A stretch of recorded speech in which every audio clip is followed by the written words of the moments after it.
നമസ്കാരം. ഒരു പുതിയ വീഡിയോയിലേക്ക് സ്വാഗതം. നമ്മൾ വാഹനം കൈകാര്യം ചെയ്യുമ്പോൾ അപകടം സംഭവിക്കാനുള്ള സാധ്യത വളരെ കൂടുതലാണ്. ആ അപകടം അബദ്ധത്തിലാകാം, പക്ഷേ നിയമം അതിനെ മനഃപൂർവ്വമായി ചെയ്തത് എന്ന് കണക്കാക്കുന്ന ചില സന്ദർഭങ്ങളുണ്ട്. നിയമം അങ്ങനെ മനഃപൂർവ്വമായി ചെയ്തതെന്ന് കണക്കാക്കിയാൽ വളരെ ഗുരുതരമായ പ്രത്യാഘാതങ്ങളാകും നമുക്ക് ഫേസ് ചെയ്യേണ്ടി വരിക. ഏതൊക്കെ സന്ദർഭങ്ങളിലാണ് ഇങ്ങനെയൊരു ഷിഫ്റ്റ് വരിക? അതില്ലാതാക്കാൻ നമുക്ക് എന്തൊക്കെ ചെയ്യാം? അതുപോലെ എന്താണ് ഹിറ്റ് ആൻഡ് റൺ സ്കീം? എങ്ങനെയാണ് ഹിറ്റ് ആൻഡ് റൺ സ്കീമിൽ നിന്നും പണം ലഭിക്കുന്നത്? എന്നിങ്ങനെയുള്ള ചില നിയമകാര്യങ്ങളാണ് ഇന്ന് ചർച്ച ചെയ്യുന്നത്. This is legal prism law may DC. നമ്മൾ പറഞ്ഞത് രണ്ട് തരം വാഹന അപകടങ്ങളെക്കുറിച്ചാണ്. ഒന്ന്, മനഃപൂർവ്വമല്ലാത്ത അപകടം. രണ്ട്, മനഃപൂർവ്വമുള്ള അപകടം. രണ്ടായാലും അപകടത്തിൽപ്പെടുന്നവർക്ക് ജീവനും സ്വത്തിനും നഷ്ടമുണ്ടാകും. ജീവൻ നഷ്ടപ്പെടുന്ന കേസുകളിൽ മനഃപൂർവ്വമായ നരഹത്യ, മനഃപൂർവ്വമല്ലാത്ത നരഹത്യ എന്നിങ്ങനെ രണ്ട് രീതിയിലാണ് കേസ് വരിക. മനഃപൂർവ്വമല്ലെങ്കിൽ പോലും നരഹത്യകളെല്ലാം നരഹത്യ തന്നെയാണ്. അതിൽ ക്രിമിനൽ ശിക്ഷ വരും. കൂടാതെ നെഗ്ലിജൻസിന്റെ ഡിഗ്രി കണക്കാക്കി വൻ തുക നഷ്ടപരിഹാരവും നൽകേണ്ടി വരും. ഇതിൽ നിന്നും നൈസായിട്ട് രക്ഷപ്പെടാനുള്ള ഒരു കുറുക്കു വഴിയാണ് ഹിറ്റ് ആൻഡ് റൺ. വണ്ടി ഇടിക്കുക, ഉടൻ തന്നെ വണ്ടിയുമായി കടന്നു കളയുക, മൊബൈൽ സ്വിച്ച് ഓഫ് ചെയ്യുക, ഇടിച്ച വണ്ടി കൊണ്ടുപോയി ഒളിപ്പിക്കുക, ഇടിച്ച വണ്ടി ആരുടേതാണെന്ന് കണ്ടുപിടിക്കാൻ കഴിയാത്ത വിധം ഒളിപ്പിച്ച് ഗേറ്റ് പൂട്ടുക. അപ്പോൾ പിറ്റേ ദിവസത്തെ പത്രങ്ങളിൽ വരുന്ന വാർത്ത, അജ്ഞാത വാഹനം ഇടിച്ച് 2 യുവാക്കൾ മരണപ്പെട്ടു, ഇടിച്ച വാഹനം കണ്ടെത്താനായില്ല, പോലീസ് ഇരുട്ടിൽ തപ്പുന്നു എന്നൊക്കെ ആയിരിക്കും. അജ്ഞാത വാഹനമാകിയാൽ ആർക്കെതിരെയും കേസെടുക്കാൻ കഴിയില്ല.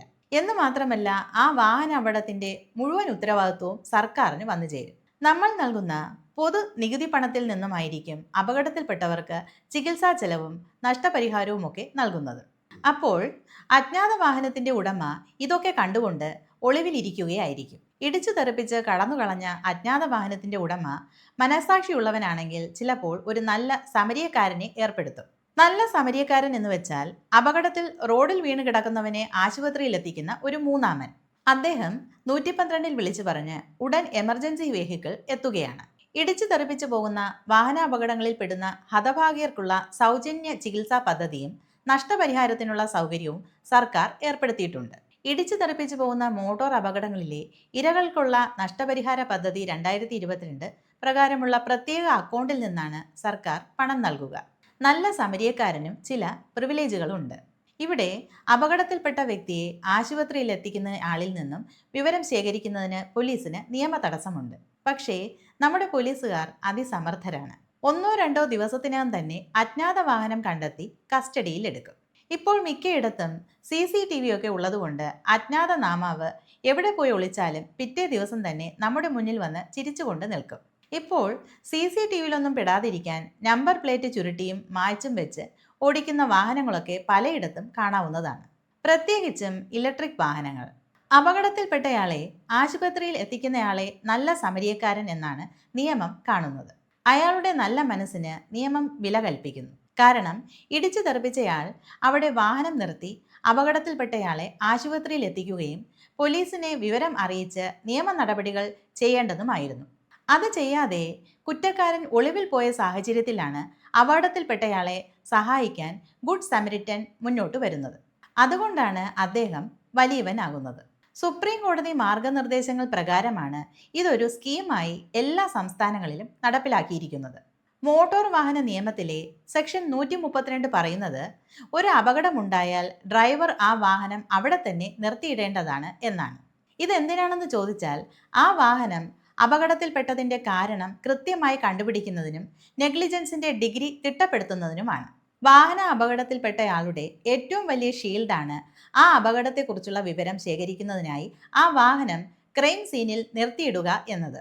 എന്ന് മാത്രമല്ല, ഉടൻ പോലീസ് സഹായം തേടേണ്ടതുമാണ്. അത് ആ അപകടം വരുത്തിയയാളുടെ ഏറ്റവും വലിയ ഉത്തരവാദിത്തമായി നിയമം പറയുന്നു. അങ്ങനെ ചെയ്താൽ മാത്രമേ അപകടത്തിൽപ്പെടുമ്പോഴും അതിനു മുൻപും വാഹനങ്ങൾ റോഡിൽ ഏതെല്ലാം പൊസിഷനുകളിലായിരുന്നു എന്ന് തെളിവെടുത്ത് റിപ്പോർട്ട് ചെയ്യാൻ കഴിയൂ. റോഡ് അപകടങ്ങൾ സംഭവിച്ചു കഴിഞ്ഞാലാണ് റോഡിലെ വരകളുടെ പ്രാധാന്യമൊക്കെ നമുക്ക് മനസ്സിലാകുന്നത്. കാരണം റോഡിലെ വരകളെയും മറ്റ് ചിഹ്നങ്ങളെയും അടിസ്ഥാനമാക്കിയാണ് നമ്മുടെ ശിക്ഷ വളരുന്നതും ഇല്ലാതാകുന്നതും. അപകട സ്ഥലത്തു നിന്നും വാഹനം പായിച്ചു കഴിഞ്ഞാൽ പിന്നെ ഈ തെളിവെടുക്കാൻ കഴിയില്ല. അപ്പോൾ അത് തെളിവ് നശിപ്പിക്കൽ എന്ന കുറ്റമായി തീരും. ഭാരതീയ ന്യായ സംഹിതയിലെ സെക്ഷൻ 238 തെളിവ് നശിപ്പിക്കുന്നതിനുള്ള ശിക്ഷയൊക്കെ പറയുന്നത്. തെളിവ് നശിപ്പിക്കൽ ഇച്ചിരി വലിയ കുറ്റമാണ്. 7 വർഷം വരെ തടവ് ശിക്ഷയൊക്കെ അവിടെ പറയുന്നു. അതുമാത്രമല്ല, മോട്ടോർ വാഹന നിയമത്തിലെ സെക്ഷൻ 132 അപകടമുണ്ടായാൽ വാഹനം നിർത്തിയിടണമെന്ന് പറയുന്നുണ്ടല്ലോ. അത് മറികടന്നാൽ മോട്ടോർ വാഹന നിയമത്തിലെ സെക്ഷൻ 187 പറയുന്ന ജയിൽ ശിക്ഷയും മറ്റും കൂടി അനുഭവിക്കേണ്ടി വരും എന്നും പറയുന്നു. നേരത്തെ ഇങ്ങനെ എത്ര സമയം നിർത്തിയിടണം എന്ന് നിയമത്തിലില്ലായിരുന്നു. അപ്പോൾ ഒരു മിടുക്കൻ അപകടമുണ്ടായ വാഹനം 1 മിനിറ്റ് നിർത്തിയിട്ടു, എന്നിട്ട് പാഞ്ഞുപോയി. അന്ന് അയാൾ കോടതിയിൽ വാദിച്ചത് നിയമത്തിൽ നിർത്തിയിടണമെന്നല്ലേ പറഞ്ഞിട്ടുള്ളൂ, അപ്പോൾ ഞാൻ ചെയ്തത് ശരിയല്ലേ എന്ന്. കോടതി പറയുന്നു, ഇതിനെയാണ് അബ്സർഡിറ്റി എന്ന് പറയുന്നത്, അസംബന്ധം. അയാളെ കോടതി വെറുതെ വിട്ടില്ല, ശിക്ഷിച്ചു.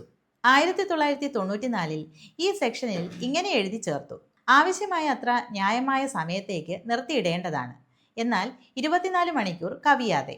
നിർത്തിയിടുക എന്ന് വെച്ചാൽ ഇടിച്ചയുടനെ വാഹനത്തിന്റെ എൻജിൻ ഓഫാക്കി ഹാൻഡ് ബ്രേക്ക് ഇട്ട് നിശ്ചലമായി നിർത്തിയിടണം. പിന്നീട് തീരുമാനമായ ശേഷമേ വാഹനം നീക്കം ചെയ്യാവൂ. അപകടം മാത്രമല്ല, ഒരു മൃഗത്തെ റോഡിൽ കൂടി കൊണ്ടുപോകുന്ന വ്യക്തി ആവശ്യപ്പെട്ടാലും വാഹനം നിർത്തിയിടാൻ ഡ്രൈവർ ബാധ്യസ്ഥനാണ്. കാരണം വാഹനത്തിന്റെ സാന്നിധ്യം കൊണ്ട് മൃഗം ഭയന്നോടുന്നതിനോ അപകടം വരുത്തുന്നതിനോ സാധ്യതയുണ്ടെങ്കിൽ അത് ഒഴിവാക്കാനായി വാഹനം നിർത്തിയിടണം.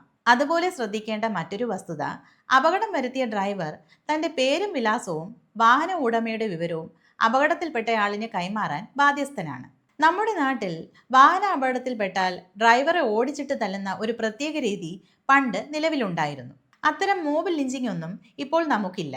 ഇപ്പോൾ നമ്മൾ പരിഷ്കാരികളായി. ഇപ്പോൾ സോഷ്യൽ മീഡിയ വഴിയുള്ള ലിഞ്ചിങ് മാത്രമേ ഉള്ളൂ.